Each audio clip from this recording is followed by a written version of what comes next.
everyone, welcome to the Horror Room. I'm Travis Bruce, and today we're doing another indie horror spotlight. Today I have with us, he's a director, and he has a new film that's right now out on Blu-ray, should be streaming in September, and it's called Inherited Scars. I have with us, from Legend Hunters Films, Ryan Calabini. Ryan, welcome to the Horror Room. Oh, thank you for having me. I totally appreciate it. So, pleasure to have you on, man. So, thank you. So Ryan, I've looked at your catalog, man. You have made so many movies over the year, and we're going to talk about your newest one, which is Inherited Scars. Yeah. But how, as an indie horror filmmaker, how are you able to pump out so many movies consecutively and consistently? It kind of started way back in 2000 when I did a little movie called Demon Slaughter.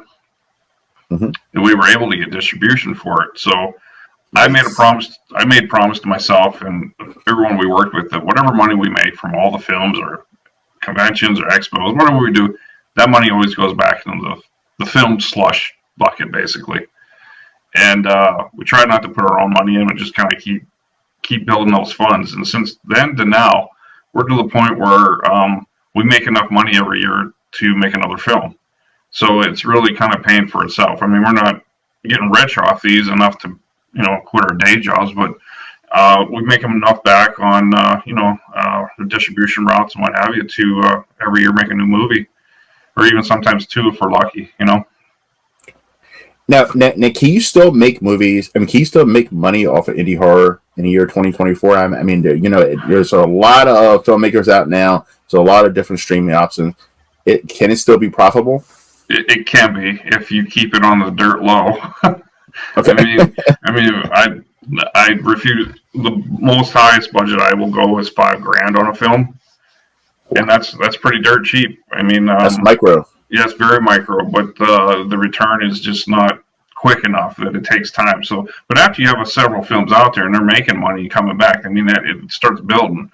So, my theory is keep it cheap, get it done quick, and then get it out there. And then that's another movie that's out there that you can make some funds off of. So you're not going to quit your day job over it, but yeah, you can still make money at small indie films. As long as the streaming routes are still there, we're still okay. Now, when that stuff gets tougher and tougher, which it does,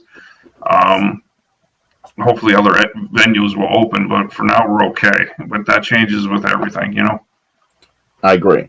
Now, with streaming being so popular right now, of course, the theaters are getting hit hard, Yeah. Do you think that we'll see a day or time in the near future where streaming will start to go away and we'll start seeing, like back in the 70s and 80s, where indie horror filmmakers were actually getting their films up in the theaters? No. No. No. Streaming is too strong right now, and I don't think that's going away. I pray the theaters stay functioning. I know every year it gets tougher and tougher for them because it's just easier for people to sit on their couch than go to a theater. But you don't get that theater experience with seeing a movie, and it's such a beautiful art type of experience. Like I don't want to ever see that go away. I still try to film our movies in some theaters, I like locally or what have you, just so people get that experience of being in the theater, seeing the movie. It's way different than sitting on your couch, but I know that, but people are just lazy. It's just easier to just say, I'm going to rent that for the night, Where we're going to go, it's scary. It is, because I'm still a theater fan. Like, I go to the theater pretty often. And when I say pretty often, I used to go like once a week, but now I go probably like once a month. Yeah. And because I love that atmosphere, especially if it's a good horror movie in a theater, the atmosphere, the darkness, the surround sound, and just the people around you, it's something that you can't beat. Like you said, sitting in your home. I don't care how big your surround sound is or anything. Yeah. It's a different atmosphere. Completely different. That's why we fell in love with movies, and just being in that atmosphere and seeing a movie on a big screen. That's why we all wanted to become filmmakers, Yes. So, I hope don't want to say this is a good. Me either. Because because when a writer's strike and everything happened with, the big budget movies, I got to see a lot more. I got to see invited to a lot of screeners for indie horror films, and I was because they were running out of movies to show in the theaters, and I love that because, I mean, it was nice to see. I can imagine if you're an indie horror filmmaker to see your movie on a big screen, no matter if it's 50 people there or 100 people there, it must be an amazing feeling.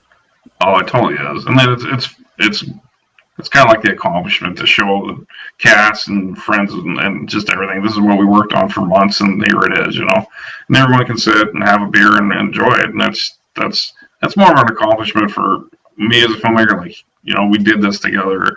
This is a memory we're always going to have. We can always look back on it. Like, remember that all the goofing off we did, and this is what we made. So, and it's magical. It really is.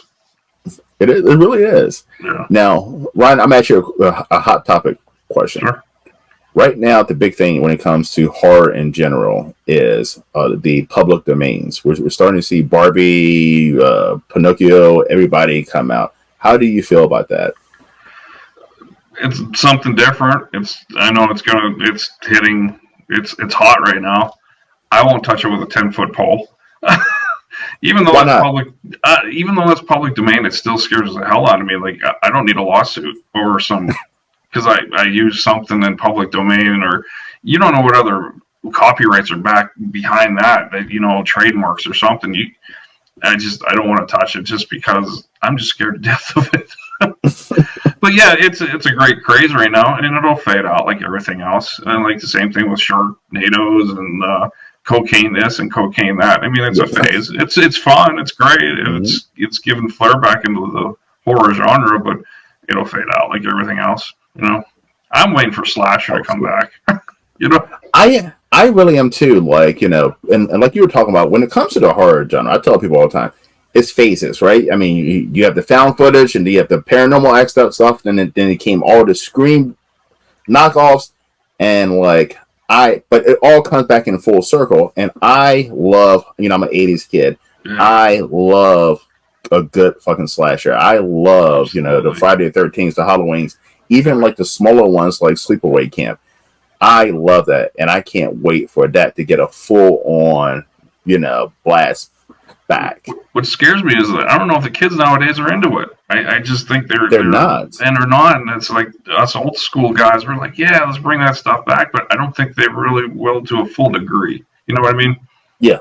I think they'll just hit remakes or try to make something from something else. But I don't think it'll ever be the full 80s. That was so great back then, That's what we loved. That was great. Those were our superheroes. We don't need Marvel. We had, Jason and Freddy. That's what made my day, And those movies, and we're in like a PC culture right now where everybody's offended. So, and those movies, what I loved about those movies was they insulted everybody, no matter what race you were, your handicap, your sexuality, whatever. Like, it was fuck you to everybody. And I just feel like it's hard to really make a good slasher in the current society because you don't want to offend anyone.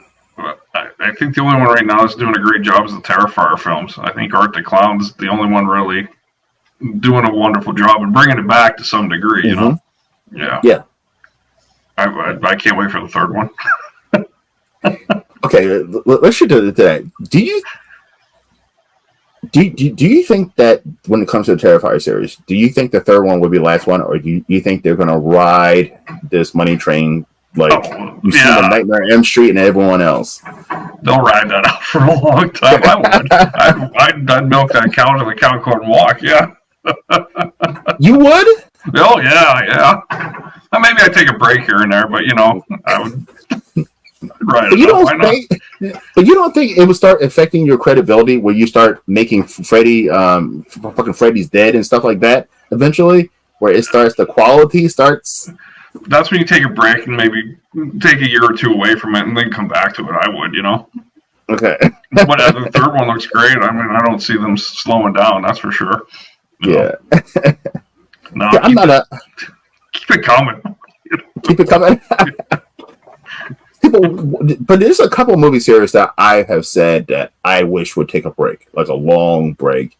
And the Texas Chainsaw Massacre and Halloween, I feel like they need a hard break because they've been pumping those movies out like every year, and it seems like the quality has suffered. It's suffered horribly because, how to be nice about it, the people that are doing the Halloween movies don't understand the original Halloween.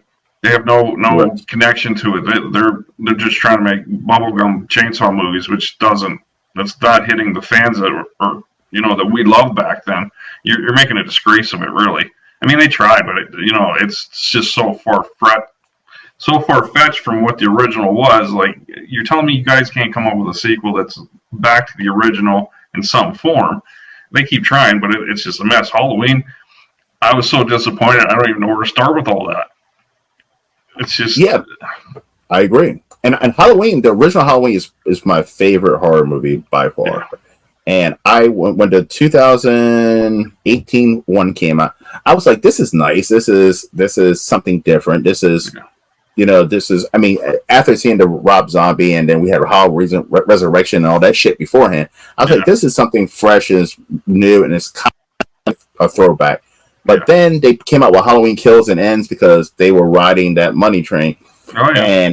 And it fucking killed it for me when it comes to Halloween. Like, I don't want to see another Halloween movie anytime soon.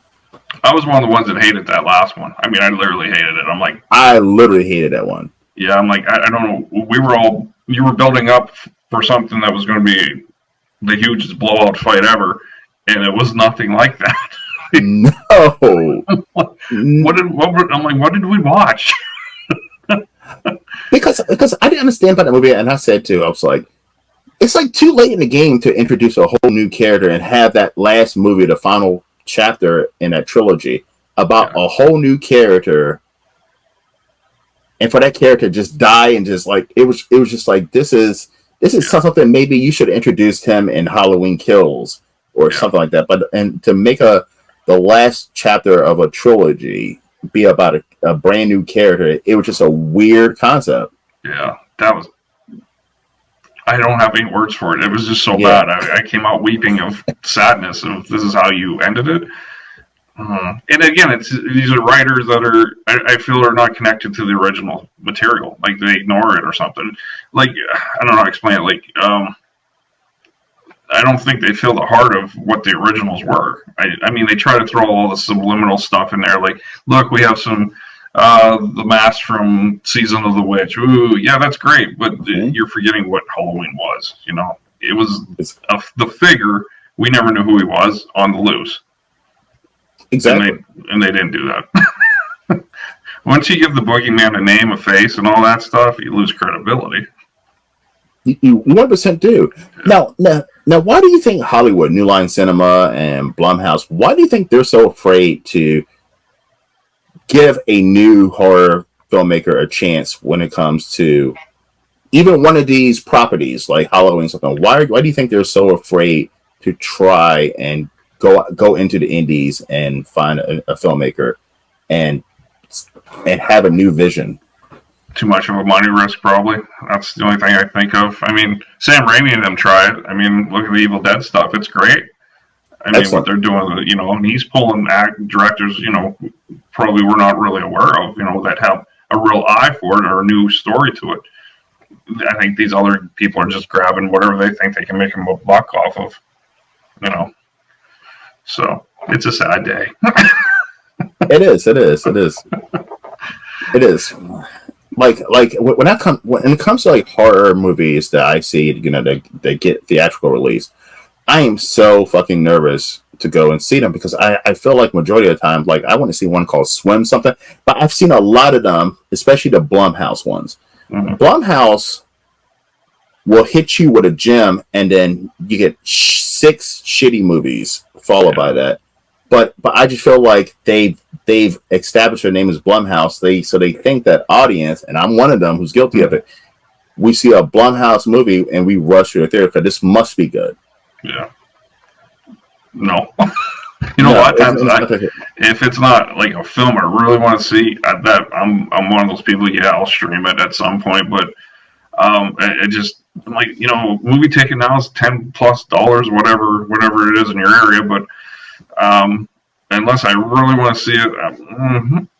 Even though I love the theater experience, but those type of films just fail so horribly. It just makes me come out crying and weeping. Like, really, on a budget, that's what you did? I mean, who came up with that story? Like, seriously, I mean, it's sad. I mean, there's so many great writers out there with great scripts. It's sad that they can't get them in the right hands and make great films. It's just whatever they can spit out and make $1 on. And Hollywood's sad, man. It really is. So, what was the last movie you saw in the horror movie you saw in the theaters that you were crying after seeing? It was like, oh my god, I just wasted the last Mad Max movie. Even though that really wasn't a horror movie, but I was kind of really disappointed. George Miller, yeah. I thought I heard it was good. It's good, but it's not no Fury Road or anything like that. I had higher hopes what they were going to turn out, but I guess like those type of films, we want to see Mad Max. We want to see, yeah, and that's not what it was. So I had a tear. No. Last horror movie I seen in there, I can't remember, to be honest.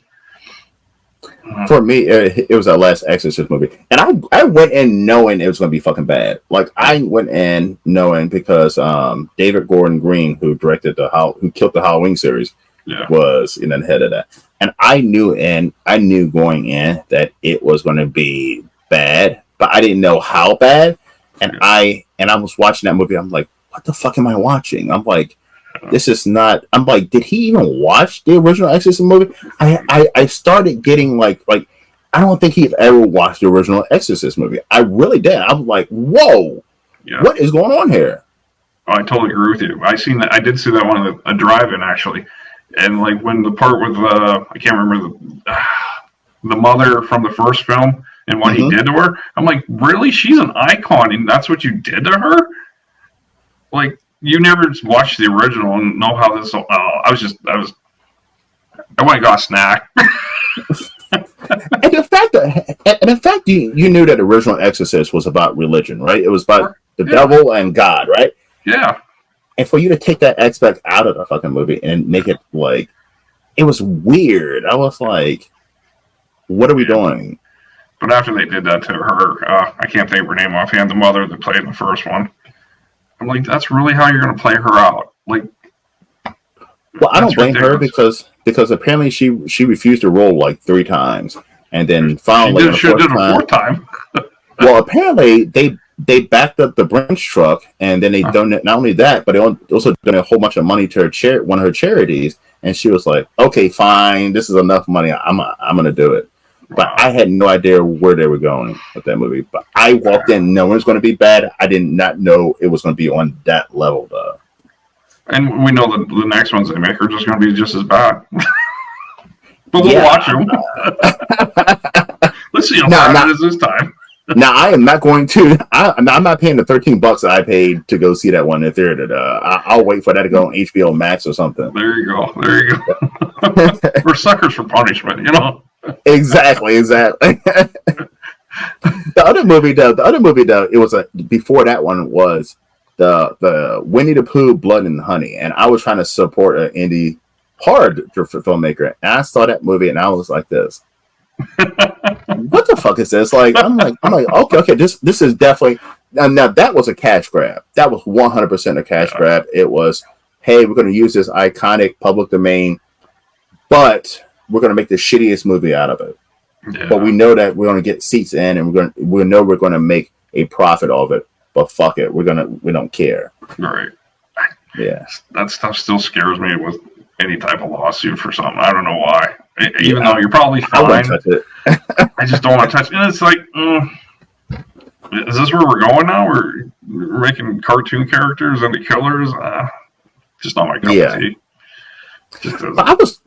But I can't remember what filmmakers. I was interviewing a filmmaker. I've interviewed several filmmakers who are doing the public domain thing, right? Would it be Barbie or Alice in Wonderland? And like they were telling me, no, it was one he's doing Bambi, right? Mm-hmm. And but he was like, you can use Bambi, but you can't use Flopper or whatever the fucking the rabbit or flapping his foot. Like he was like, you can name him that, but he can't be flopping his foot or something like that. Like you can use their names, but they can't have direct characteristics of the characters from the books or the cartoons. See, that'd be my luck. I'd miss something. I would miss something and get sued. Yeah, because if I was the one Winnie the Pooh, I think I would have Tigger bouncing on his tail, woo, and keep killing people. Yeah, I mean that's who I think of Tigger. He would act like Tigger, but he'd be killing people. Yeah, we looked at doing the Wizard of Oz at one point, but that's even worse. You just it's just too much red tape. I mean, even though it's public domain, the books are, but you gotta be extremely careful. I mean, if it looks anything like I think it was Paramount that made it, like, or Warner Bros., whoever made the old classic one, if you're even close to it, you're getting a letter. Yeah. I don't need it. Yeah. I don't blame you, man. No. I wouldn't touch it. I mean, I feel like there's enough original ideas out there. I think you can just run with that. Yeah. All right. Yeah. So, real quick. So, you have a new movie. It's out on Blu-ray right now, and it's called Inherited Scars. Tell us a little bit about Inherited Scars. Inherited Scars is I kind of took a break from a lot of horror movies just because we had a little bit of money. We had this script we wrote about 2013, and it's our version of, I guess, Clerks or Trainspotting, or I don't know if you've ever seen SLC Punk, but it was more of a dark comedy, which was just kind of really screwbally how we put it together. And I always loved the script. I thought it was great, but it's a comedy, and I don't. Most distributions won't touch it with a 10-foot pole. They just don't want nothing to do with it. So I'm like, I don't know if we should make it because I don't know what to do with it, really. So fast forward a few years later, we decided we were going to do just a small web series called Barflies, and we took kind of a bunch of pieces out of the script and just shot it just to see how it would do, and it didn't do well at all. So fast forward up to last year, and we just had some downtime in the fall. I'm like, I really don't want to dive into a horror film. I just needed a break personally, and one of the main actors, Douglas Moore, who acted in it, he's like, why don't we try a shot at this, because it's kind of simple. It's just more dialogue than anything else. And I thought, why not? Let's do it. And we shot it like in 6 months easily. But it was actually a breath of fresh air to do something different. It was light. It was comedy, which is something I really never tried before, to that degree of just straight comedy, not like horror comedy. But we had a blast doing it. And it was easy, smooth. It was probably the smoothest production we've ever done. And I'm like, that wasn't too bad. Maybe we'll try another one down the road. But like I said, after we're done with it, the distributors don't want to touch it. It's just because comedies just do horrible. But we finally found someone to take it, and hopefully by September it'll be out on streaming. And I'm actually really proud of the film, even though it's not a horror movie. It's a lot of fun. It's a rom-com, like an '80s comedy. So it's a laugh. Now, is it hard to? I mean, because you've made a lot of horror films. Is it hard to go from horror to a rom-com? Actually, no, it wasn't, because I think my sense of humor is just dark. So we might have different sense of humor about stuff, but a lot of it transitioned pretty well. I mean, I wrote most of the script, and Doug and Eddie, who were in the film, we kind of went through and tweaked it with jokes that they thought of, and it was actually kind of smooth. It wasn't really that hard. Actually, they say comedy's harder than horror. Yeah. It probably is. I don't know. Maybe I just had good people supporting it, and we just kind of came together to make it work. But like I said, our comedy might be way different than what you think, So we'll find out when it hits streaming how many shitty reviews we get. No, but I can imagine when it comes to comedy, right? Because everybody, like you said, everybody thinks everything's funny. Do you have tests? Do you test on some of the bits on people to see what kind of reaction you get, or did you just fucking say fuck it, I'm going for it, and hopefully we get some laughs out of it? We were like, nothing's taboo. We're hitting everything, and we're not apologizing for it. So we offend people. Oh well. And some of it we did kind of test out, because some of the jokes we actually did a stand-up routine. Doug did, I did, and some of the jokes I just took from the movie, because I can't just sit there and write jokes, but I just kind of took some of the material, and people were laughing about it, so I'm like, well, we must have something here. So yeah, and even if you're not laughing, then you just don't have a sense of humor, right? So we're like, what the hell? Let's try it. And actually, it's probably one of the top 3 films I've ever made that I think is pretty awesome. And that's a slew of films we've made, but I'm like, that's probably in the top 3. So with this feeling, do you feel like you're going to do some more rom-coms in the future, or are you going back to horror? Oh, the film we start shooting actually Thursday, the next horror film. I might go back to the comedy at some point. I want to see how it does on streaming, and do we make enough back to make it worth our while? Because it's no point making them if you're not making any money back on them. And I mean, I actually have half a script written for part 2. So it's all the stuff we didn't use. I still have enough material that we could shoot another film pretty quick. But like I said, the distribution people, they're like, they like the horror. It's hard to get away from it. They'll actually tell you, this is what's selling right now. Can you make a movie like this? This is what's working. And so you got to go back to where you're making the money, really. So back to the horror starting Thursday. Or Friday. Now, yes. Now, so we were talking about Terrifier in part 3, and it's going to have part 6. Now you do have your own trilogy right now, A Mountain Devil, and part 3 is out right now. Are we going to see any more Mountain Devil films? I actually have an idea for part 4, but that's more of a documentary series. I do. Documentaries just take so much time to go do. I was hoping maybe to start doing it over the winter, because it's like a lot of interviews, a lot of traveling. And like over the years, I was a diehard Bigfooter. I really was. And when it started, when we shot the first one, like in 2013, I was in it. I was like, Bigfoot, blah, blah, blah. Over the years, I've kind of stepped back and thought, I'm not real sure about this. In the Bigfoot world, it's like its own community. Like horror has their own community. Bigfoot has their own community. And I'm not trying to diss them all on what I'm about to say, but there's a lot of crazy people out there. So I'm yeah, I mean, not to be mean, but I'm like, everyone's seen a Bigfoot. I'm like, it just got kind of ridiculous to some degree, to the point where like I'm almost on the opposite side of it, thinking I don't know if they really exist, to be honest. I mean, deep down, I hope they do. I am a hopeful believer that Bigfoot exists. I really do. Until I see one like dead laying there that I can look at. It's a blurry picture to me. It's a tree stump. Yeah. Like people they are so over the top about it, and like I even tell a lot of my friends, like, I had to get away from the Bigfoot people to go back to the normal people in the horror world. And they laugh about it, but I'm like, no, you don't get it. These people are like, yeah. But I've said this a couple of times on my channel. I was actually in a relationship years ago with a woman who was a Bigfooter, and I didn't know she was a Bigfooter until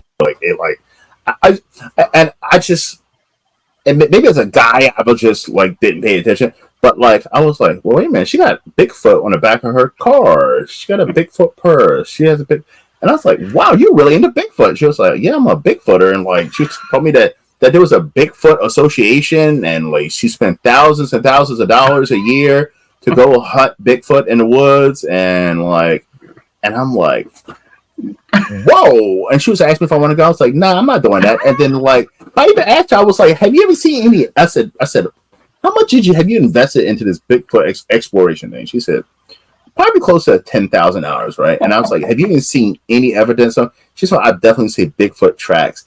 And then I started thinking to myself, this is a great fucking scam, because I said, this would be a great scam.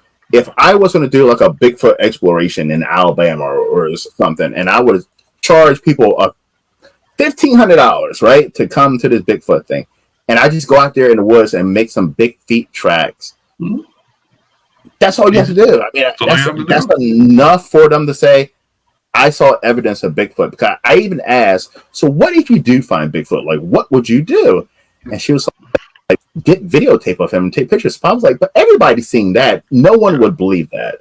Yeah. You almost have to come back with a Bigfoot body, right? For people to actually believe that you saw a Bigfoot at this point. Yeah, and then if you shoot it, you probably get arrested for endangered species and fined.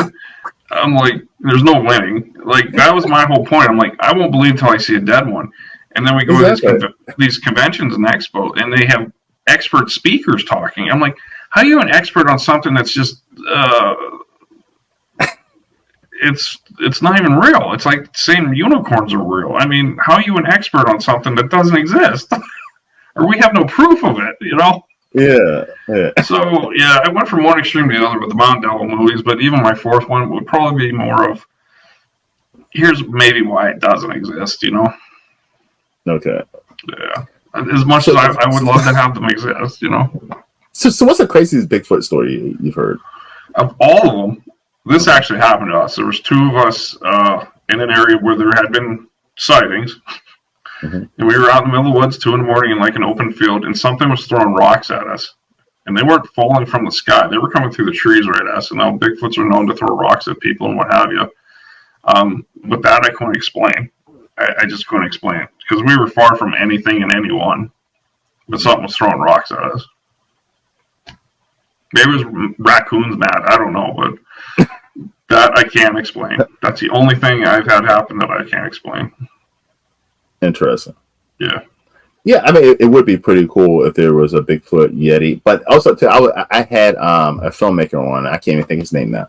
But he made Bogman, and like he was telling me that each region has their own Bigfoot. Like that, some regions have the skunk ape, some have Bigfoot, some have Bogman. Like depends on where you're in the country, they got a different term for Bigfoot. Yeah. Yeah. Yeah, they're all over the place with different terms and stuff. Me, I'm like, it's a guy in an outfit. I'm telling you, man, it's a great fucking scam, man. It's a great fucking scam if you put a Bigfoot outfit on and just walk and make some big steps. Yeah. If you really look at the Patterson film, the famous Bigfoot film, if you really do the research back on these guys, they were scam artists. Like, they were straight up scam artists. Yeah, the Patterson who's dead. Yeah. Yeah, he was a complete con artist. So it really puts a skeptic thought in your head, like, did they really film a Bigfoot? And like they've looked at that film 100 different ways, and like the suit is perfect, whoever made it, if it's a suit. So, or did they just come up with the biggest hoax ever? I don't know. You know, they got away with it, if anything else. But if you look at his background, he's not like a well-trusted individual. Yikes. So, yeah. But who knows? It could have just been a big hairy guy just fucking walking around the woods. Hey, bears are notorious for standing up and walking. Yeah, I mean, it could have been anything. I don't know. I believe more in ghosts and aliens than I do Bigfoot. Unfortunately. Oh, absolutely. I believe that the mothership's out there. Absolutely. I believe. I mean, especially with all this technology we have. I've met people who are pretty intelligent, but I've never met anybody who's that intelligent to create a smartphone or the internet or any of that. So I'm like, where did this come from? You know what I mean? Yeah. I mean, we didn't come up with it. No, we really didn't. Humans are not smart enough to come up with. We're talking to each other on two sides of the country. Yeah. Human beings are not this smart. We're not. No, that's what the mothership's up there. Like, let's give them a little something, and that'll shut them up for a few years. Yes, we are not this smart. Elon Musk and Jeff Bezos and all of them are not this smart. No. Maybe they're aliens. I don't know.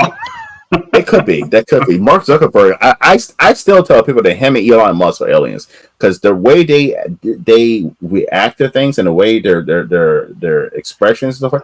I've never seen a human being act like them or talk like them at all.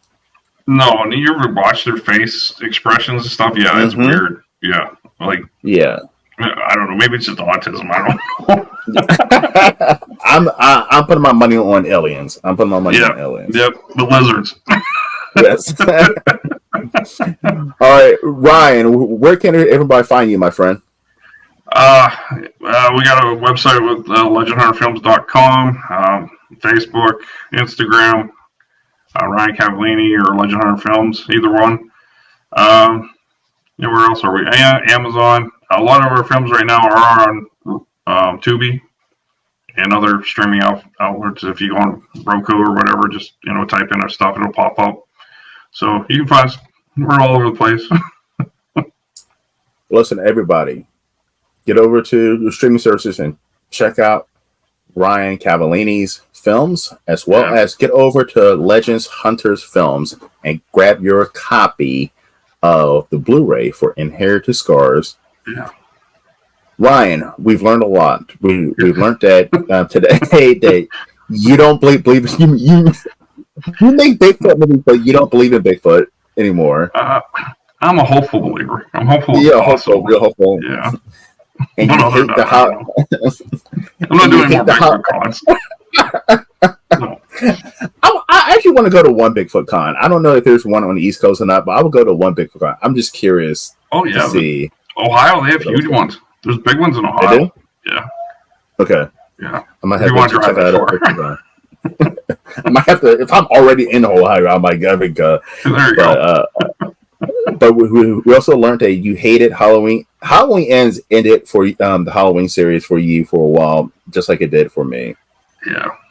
I'd love to see Rob Zombie do another one, even though he's hated on it. But at least his movies were watchable.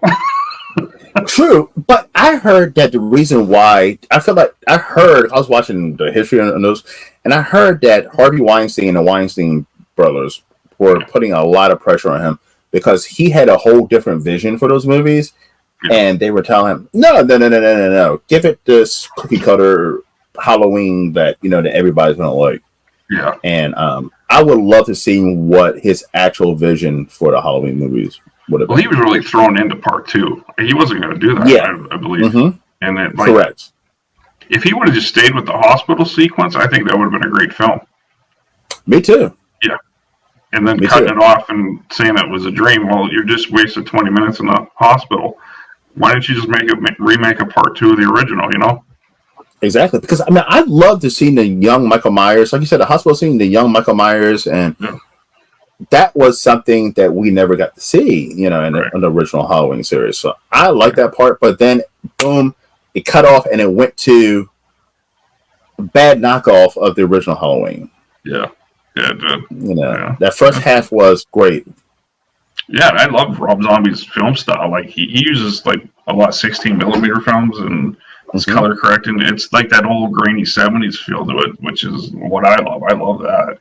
So I enjoy his filmmaking, but I understand too. He's under the Hollywood thumb, so he's kind of screwed sometimes. So that's why he does a lot of his own stuff now, so he doesn't have to deal with that stuff. So. I like the way his movies are shot, but I'm not a huge Rob Zombie. I don't like his films necessarily. I'm not a huge fan of his films. I like Devil's Rejects. I like Devil's Rejects. I like Devil's Rejects. Yeah, that's my favorite because it's more or less a Texas Chainsaw Massacre. It really is. It really is. I mean, and Bill Moseley is great in that. Sid Haig is great in that. The only person, and that's the other thing is too. I'm tired of him fucking casting his wife. She cannot.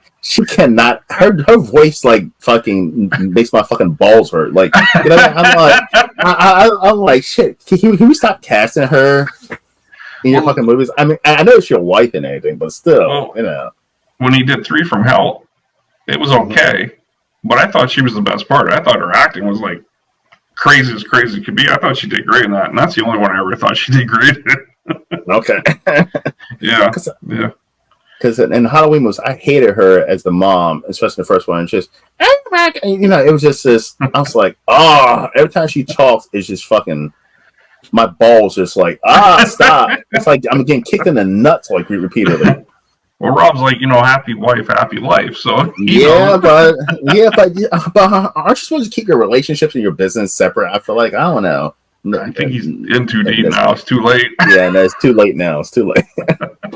Ryan, listen, it's been a blast having you on, man. Listen, you're more than welcome. Come on anytime, man. Oh, 1,000 thank yous for having me on, man. I appreciate it. Thank you for letting me pick my movie, and I totally appreciate it.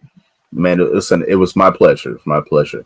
All right, everyone. Thank you for coming to the Horror Realm. I'm Travis Bruce, and that is Ryan Cavallini, and I did not mess up his last name this phone call interview. You did.